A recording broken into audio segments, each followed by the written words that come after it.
अस्सलाम वालेकुम, आप देख रहे हैं GTV न्यूज़ और मैं हूँ ज़ारा शफी और मैं हूँ रानी सैफुल्ला खान। हेडलाइंस आपने जानी, न्यूज़ बुलेटिन का बाकायदा आगाज करेंगे। बुलेटिन में सबसे पहले जिक्र करेंगे इंतखाबी तरामीम पर जारी सियासी हलचल का। पाकिस्तान मुस्लिम लीग नून इंतखाबी तरामीम को आइन और इलेक्शन कमीशन पर हमला करार दे दिया। तर्जुमान मुस्लिम लीग नून मरियम औरंगजेब कहती हैं कि मौजूदा हुकूमत पार्लिमानी निज़ाम खत्म करना चाहती है। वज़ीर आज़म मुल्क में सदारती निज़ाम लाने की कोशिशें कर रहे हैं। इंतखाबी कवानीन में तब्दीली का मकसद इलेक्शन के बजाय सिलेक्शन करना है। लीगी तर्जुमान का मजीद ये भी कहना था कि ये कानूनी तरमीम नहीं बल्कि धांधली का मंसूबा है। हुकूमत अवामी वोट से जान छुड़ाना चाहती है। तरमीम के बाद हुकूमत खुद इलेक्शन कमीशन बनकर इलेक्शन कराएगी। इमरान साहब पाकिस्तान को बनाना रिपब्लिक बनाना चाहते हैं। तरमीम के बाद हल्का बंदियां आबादी के बजाय फर्द वाहिद की मर्जी से होंगी।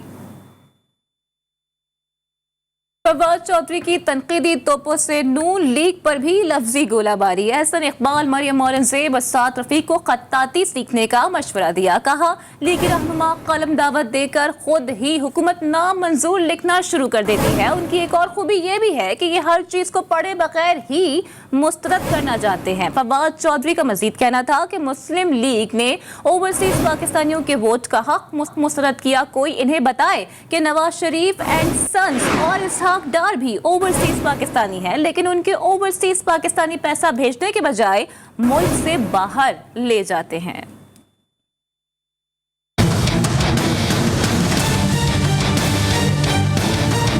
अगले 7 साल मुझे लग रहा है कि ये एहसन इकबाल, साद रफीक, शहबाज शरीफ साहब, मरियम औरंगजेब, इन सब का यही मुस्तकबिल है। यही करेंगे कि बैनर लेके कोने के ऊपर खड़े होंगे, हुकूमत नामंजूर, इलेक्शन नामंजूर। ये मेरा ख्याल है इनको एक ही काम अगला करना चाहिए, इनको खताती सीख लेनी चाहिए ताकि उसका खर्चा भी बचा सकें। PMLN ने जो सबसे इस वक्त बड़ी खूबी रखी है वो ये रखी है कि हर चीज को मुस्तरद करना है बगैर पता किए कि वो है क्या। PMLN पाकिस्तान के अंदर जो लीडरशिप है उसने ओवरसीज पाकिस्तानीज को हकारत के साथ मुस्तरद किया कि हम उसको वोट का हक नहीं देना चाहते। मैं उनसे पूछना चाहता हूं कि उनके 2 दूसरे लीडर हसन नवाज शरीफ, हुसैन नवाज शरीफ, इसहाक डार, वो आजकल क्या है? वो भी तो ओवरसीज पाकिस्तानी है। फर्क ये है कि ओवरसीज पाकिस्तानी जो बाहर मजदूरी कर रहे हैं वो अपना पैसा वहां कमा के पाकिस्तान भेज रहे हैं। लुटेरों का ये ग्रोह जिसको हम नून लीग कहते हैं वो पाकिस्तान का पैसा चोरी करके बाहर लेके गए।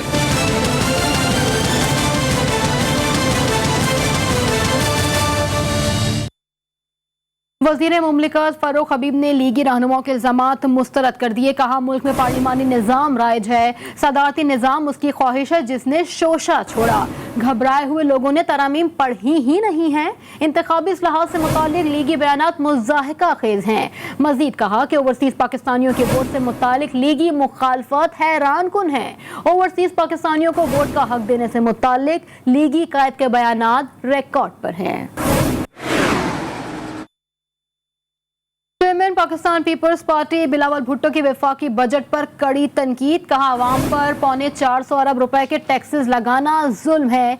हुकूमत ने आम आदमी के इस्तेमाल की हर शय पर टैक्स लगा दिया। हुक्मरान टैक्सेस के तूफान पर अवामी रद्द अमल से भी डर चुके हैं। बिलावल भुट्टो जरदारी का मजीद ये भी कहना था कि फोन कॉल पर टैक्सेस वापस लेना हुकूमती बौखलाहट का सबूत है। PTI MF बजट को मुस्तरद करते हैं। आवाम दुश्मन हुकूमती इक़दाम को हर फोरम पर बेनकाब करेंगे। साबिक वज़ीर आज़म शाहिद खाकान अब्बासी ने मौजूदा बजट को ATM बजट करार दे दिया। GTV न्यूज़ से खुसूसी बातचीत करते हुए उनका ये कहना था कि जिस बजट में बुनियादी अशिया महंगी कर दी जाए ऐसे बजट से गरीब आवाम को कोई फायदा हासिल नहीं। उन्होंने मजीद क्या कहा ये आपको भी सुनवाते हैं। मौजूदा हुकूमत ने अपना तीसरा बजट जो है वो दे दिया है और उसके बाद उसको अवाम दोस्त बजट करार दिया है। मेरे साथ इस वक्त मौजूद हैं पाकिस्तान के साबिक वज़ीर आज़म शाहिद खाकान अब्बासी साहब, जिनसे हम बात करेंगे कि अब वाकई ये अवाम दोस्त बजट है। जी, ये दोस्तों का बजट है, दोस्तों को फ़ायदे का बजट है। मुझे ये बता दें कि कोई बात, एक बात भी वज़ीर ख़ज़ाना ने अपनी तकरीर में अवाम को रिलीफ देने की हो, महंगाई को कम करने की हो? क्या उन्होंने बिजली के निर्ख कम करने की बात की है? क्या गैस की निर्ख कम करने की बात की है? क्या चीनी सस्ता करने की बात की है? क्या आटा सस्ता करने की बात की है? क्या मुल्क के अंदर अशिया खुर्दनोश को कम करने की बात की है? क्या आवाम को महंगाई से रिलीफ देने की बात की है? एक लफ्ज़ नहीं है। तो ये तो अवाम दुश्मन बजट है। इसमें तो दूध को बढ़ाया गया, इसके अंदर टेलीफोन के खर्चे बढ़ाए गए, पेट्रोल डीजल बढ़ेगा, बहुत सी ऐसी चीज़ें भी छुपी हुई हैं जो नज़र नहीं आ रही। लेकिन ये सिर्फ अवाम पर मज़ीद बोझ डालकर ये अवाम को बेवकूफ़ बनाने वाली बात है और इससे मुल्क की महंगाई में इजाफा होगा। ये मैं आज आप बात याद रखें, ये बजट सिर्फ महंगाई में इजाफा करेगा। मौजूद हैं शायद खाकान अब्बासी साहब, जो कि मैं बता रहे थे कि ये जो बजट है ये सिर्फ दोस्तों को जो है वो फ़ायदा पहुंचाने का बजट है, इससे आवाम को कोई फ़ायदा नहीं पहुंचेगा। और इसके अलावा उनका ये भी कहना है कि तमाम चीज़ें ही महंगी कर दी गई हैं, तो जो गरीबों की पहुँच में था वो भी उनकी पहुँच में नहीं रहेगा। जी। साबिक डिप्टी चेयरमैन सलीम मांडवीवाला की वफाकी बजट पर तनकीद। कहा बजट के बाद पेट्रोल की कीमतों में 20 रुपए इजाफा होगा। LNG पर भी 17% सेल्स टैक्स आयद किया गया है। GST लगाने से चीनी भी महंगी होगी। 2013 के बजट में 6 बिलियन रुपए की सब्सिडी दी गई थी। 8 साल बाद भी सब्सिडी के लिए 6 अरब रुपए ही मुख्तस किए गए हैं। ये तारीख का पहला बजट है जिसे काबीना ने मंजूर ही नहीं किया। बजट आउटले है जिसमें रेवेन्यू रिसीट्स हैं और टोटल बजट का आउटले है, टैक्स रेवेन्यूज़ हैं, नॉन टैक्स रेवेन्यूज़ हैं एंड सो ऑन। 2013 में पीपल्स पार्टी ने 6 बिलियन की सब्सिडी दी थी यूटिलिटी स्टोर में। आज भी 2021 में हम 6 बिलियन की सब्सिडी दे रहे हैं। तो कहाँ इम्प्रूवमेंट है? इमीडिएटली पेट्रोलियम लेवी बढ़ा दी जाएगी। इसका मतलब ये है कि आप 20 रुपये लीटर के लिए तैयार हो जाएं इंक्रीज़ के लिए।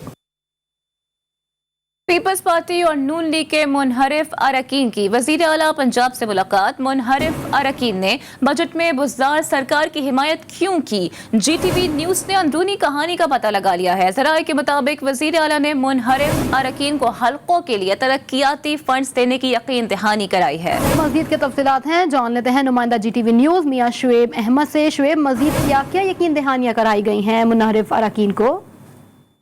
जी बिल्कुल, आज नून के और पीपल्स पार्टी के जो मुनहरिफ अरकान है उन्होंने वज़ीर आला पंजाब से मुलाकात की अंदरूनी कहानी जो GTV न्यूज़ सामने ले आया। लीगी जो अरकान और पीपल्स पार्टी के जो मुनहरिफ अरकान है उनको वज़ीर आला की पंजाब को जो है बजट की मुकम्मल हमायत की यकीन दहानी करवाई है।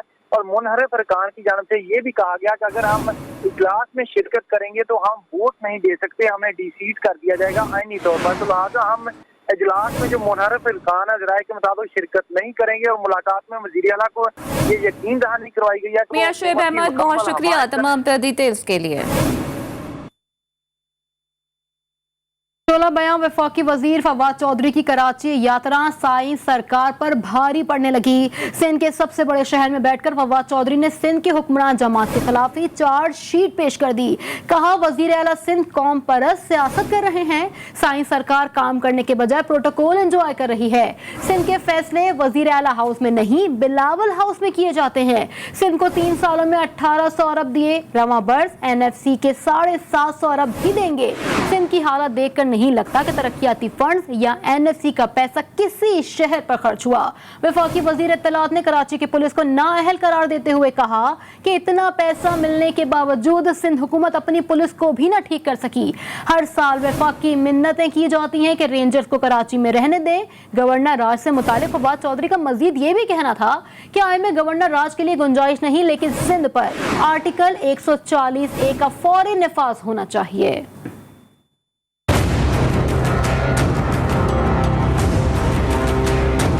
वज़ीर आला सिंध जो बदकिस्मती से आप एक कॉम्प्रेस सियासत कर रहे हैं, यूँ लग रहा है कि सिंध गवर्नमेंट ने अपनी तमाम तर जो जिम्मेदारियां हैं वो सिर्फ प्रोटोकॉल एंजॉय करने तक रखी हुई। सिंध को 2-3 सालों में 1600 से 1800 अरब रुपया ट्रांसफर हुआ। सिर्फ इस साल सिंध को 700 से 750 अरब रुपया NFC अवार्ड के जरिए जो है वो मिलेगा। जब इतना पैसा आपके पास आया तो वो पैसा गया किधर? 1990 से कराची जैसा शहर शहर जो है वो अपनी पुलिस नहीं बना सका। हर साल वफाक को आप मिन्नत तरला करते हैं कि रेंजर्स को आप यहीं पे रहने दें, क्योंकि अगर रेंजर्स नहीं होंगे तो कराची में पुलिस की ये अहलियत भी नहीं है कि वो एक बुनियादी अमन व अमान भी कायम रख सके। ये आपने कराची पुलिस का हाल किया है। मैं ये समझता हूँ कि गवर्नर रूल की आइन में कोई गुंजाइश नहीं है। सिंध में आर्टिकल 140A को इम्प्लीमेंट होना चाहिए।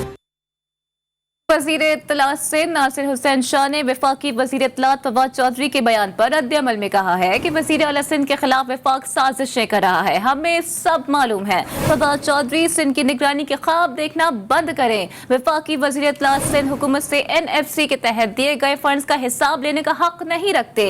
ये हक सिंध असम्बली को हासिल है कि सिंध हुकूमत से पाई पाई का हिसाब लें। वफाकी हुकूमत ने जो गैर कानूनी फंड्स अपने सिंध के MPs को दिए हैं उनका हिसाब दें। वजीर ट्रांसपोर्ट सिंध उवैस कादिर शाह का फवाद चौधरी को तुर्की बात तुर्की जवाब। कहा किसको कहां से डिक्टेशन मिल रही है सब जानते हैं। आवाम आपको और आपके पॉलिसी मेकर्स को खूब पहचानते हैं। फवाद साहब, सिंध के पैसे का इस्तेमाल देखना है तो NI CBD जाए। कराची में बैठकर सिंध को तकसीम करने की बात शर्मनाक है। आप गैर जमहूरी हैं इसलिए गवर्नर राज की बातें करते हैं। आप अच्छा कर सकते हैं और ना अच्छा बोल सकते हैं, लिहाजा आपके लिए बेहतर है कि खामोश रहा करें। फवाद चौधरी के बयान पर तर्जुमान सिंध हुकूमत मुर्तजा वहाब का शदीद रद्द-ए-अमल भी सामने आ गया। कहते हैं कि PTI ने मुल्क और कौम की जो हालत की वो किसी से ढकी छुपी नहीं है। नाअहल हुकूमत ने हकीकत में अवाम की चीखें निकलवा दी हैं। पीपल्स पार्टी मुहिब्बे वतन जमात है। फवाद चौधरी हुब्बुल वतनी का दर्स किसी और को दें। सिंध के लिए नाअहल हुकूमत की गैर मुनसिफाना पॉलिसीज अवाम जानते हैं। उनकी नाअहल हुकूमत झूठ और U-टर्न के सहारे खड़ी है। सिंध का पानी किसी और ने नहीं, वफाक और पंजाब ने रोक रखा है। खेल के मैदान से आपको बताएं, पाकिस्तान सुपर लीग 6 के 20वें मैच में टॉस जीतकर इस्लामाबाद यूनाइटेड की लाहौर कलंदर्स के खिलाफ बैटिंग जारी है।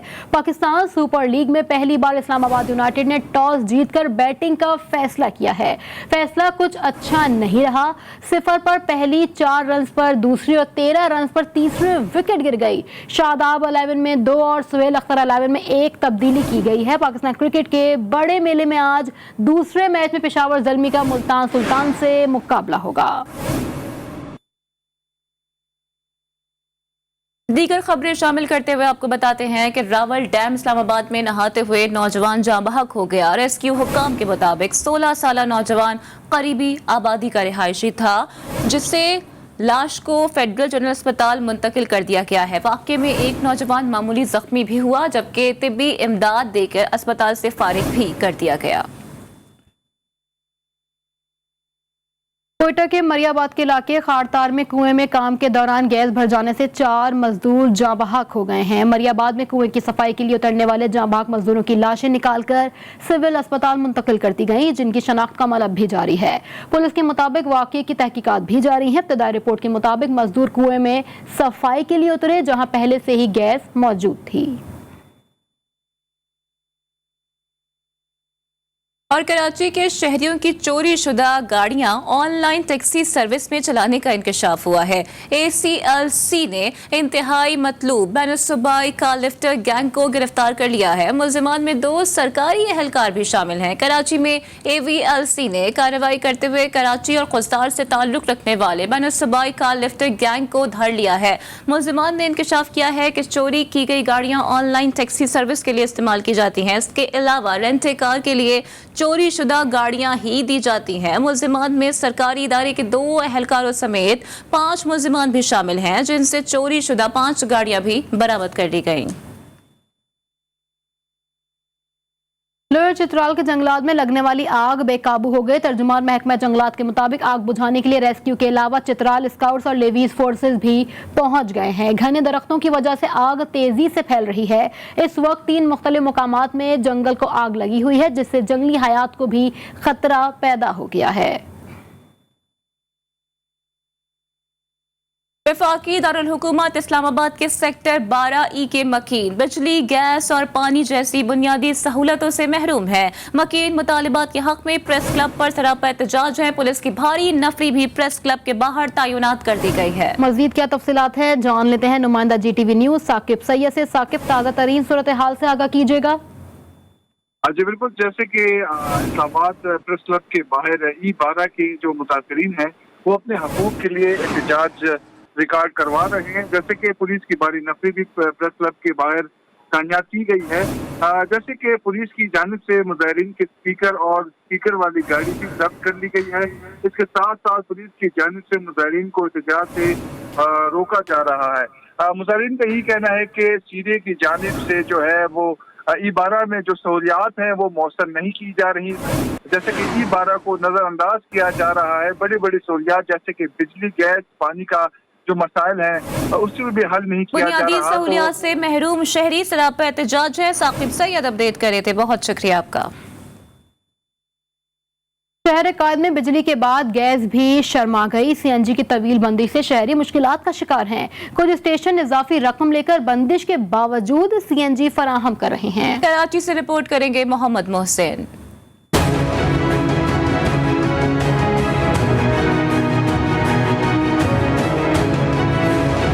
पाकिस्तान के मुआशी हब कराची में मौसम सरमा के बाद गर्मियों में भी गैस बहरान खत्म ना हुआ, जिसके बायस CNG स्टेशंस की बंदिश से शहरियों की परेशानी सर्दियों के बाद गर्मियों में भी बरकरार है। सुई सदरान की जानिब से खिलाफ वर्जी पर जुर्माने और 48 घंटे के लिए फिलिंग स्टेशन बंद करने की सजाएं हैं, लेकिन इसके बावजूद जिन फिलिंग स्टेशन पर CNG दी जा रही है वहाँ सार्फिन को इजाफी रकम अदा करनी पड़ रही है। बहुत परेशानी होती है, बहुत ज़्यादा। ये जो भी अगर इमरजेंसी वगैरह कहीं जाना हो, कुछ करना हो तो आप नहीं जा सकते। घर के बच्चे लेके घूम रहा हूँ, सुबह से अगले ससुराल जाना था, वहाँ से भी नहीं जा सके। उसके अलावा काम धंधे भी नहीं, बस फारिग घूमते रहो। यहाँ चाय पी लो, वहाँ खाना खा लो, बस यही कुछ है। फारिग जो कल कमाया वो आज खा लेंगे। 2 दिन CNG बंद। CNG स्टेशन हफ्ते की रात 12 बजे बंद किए गए थे और पीर की सुबह 8 बजे खुलने का इम्कान है। शहरी कहते हैं अगर सरकार बिला तात्तुल CNG फराहम करे तो उन्हें इस तरह चोरी छुपे CNG के लिए इजाफी पैसे देकर माली बोझ का सामना न करना पड़े। कैमरामैन जाफर खान के साथ मोहम्मद मोहसिन, GTV न्यूज़, कराची। पेशावर में शदीद गर्मी और लोड शेडिंग उरूज पर है। शहरियों का पारा हाई हुआ तो एहतजाज के लिए सड़कों पर आ गए और टायर भी नजर आतिश किए। नवाब शेर रिपोर्ट कर रहे हैं। पेशावर में सूरज सवा नेज़े पर, गर्मी की शिद्दत बर्दाश्त से बाहर, ऊपर से बदतरीन लोड शेडिंग ने दिन में तारे दिखा दिए।